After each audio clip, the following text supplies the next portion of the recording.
Blessings in love and light, my brothers and sisters. It's my pleasure to read to you from the Aquarian Gospel of Jesus the Christ, the first annual epic of the Christine ministry of Jesus. In chapter 72 we talk of Jesus in Jerusalem. Jesus drives the merchants out of the temple.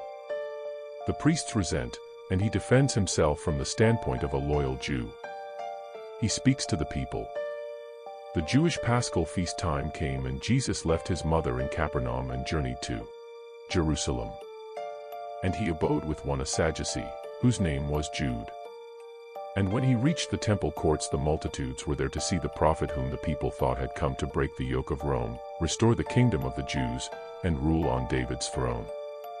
And when the people saw him come, they said, "All hail! Behold the King." But Jesus answered not. He saw the money changers in the house of God, and he was grieved. The courts had been converted into marts of trade, and men were selling lambs and doves for offerings and sacrifice. And Jesus called the priests and said, "Behold, for paltry gain you have sold out the temple of the Lord. This house ordained for prayer is now a den of thieves. Can good and evil dwell together in the courts of God? I tell you, no." And then he made a scourge of cords and drove the merchants out. He overturned their boards, and threw their money on the floor. He opened up the cages of the captive birds, and cut the cords that bound the lambs, and set them free. The priests and scribes rushed out, and would have done him harm, but they were driven back. The common people stood in his defense. And then the rulers said, "Who is this Jesus you call king?" The people said, "He is the Christ of whom our prophets wrote. He is the King who will deliver Israel." The rulers said to Jesus, "Man, if you be king, or Christ, then show us signs. Who gave you right to drive these merchants out?" And Jesus said, "There is no loyal Jew who would not give his life to save this temple from disgrace. In this I acted simply as a loyal Jew, and you yourselves will bear me witness to this truth. The signs of my messiahship will follow me in words and deeds. And you may tear the temple down, and you will tear it down. And in 3 days it will be built again, more glorious than before." Now Jesus meant that they might take his life, tear down his body, temple of the holy breath. And he would rise again. The Jews knew not the meaning of his words. They laughed his claims to scorn.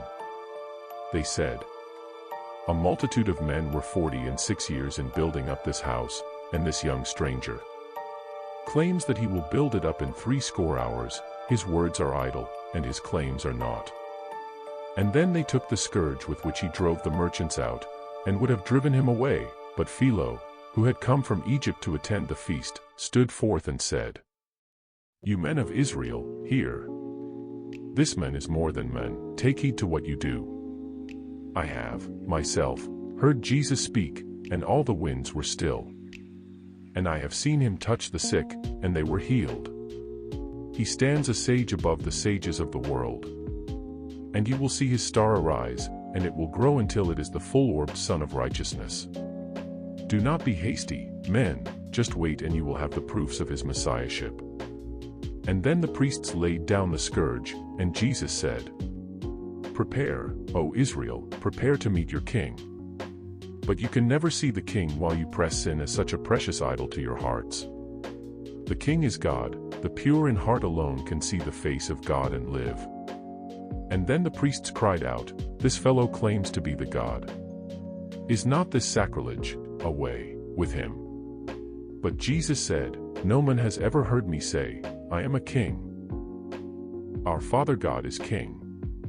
With every loyal Jew I worship God. I am the candle of the Lord, a flame to light the way, and while you have the light, walk in the light."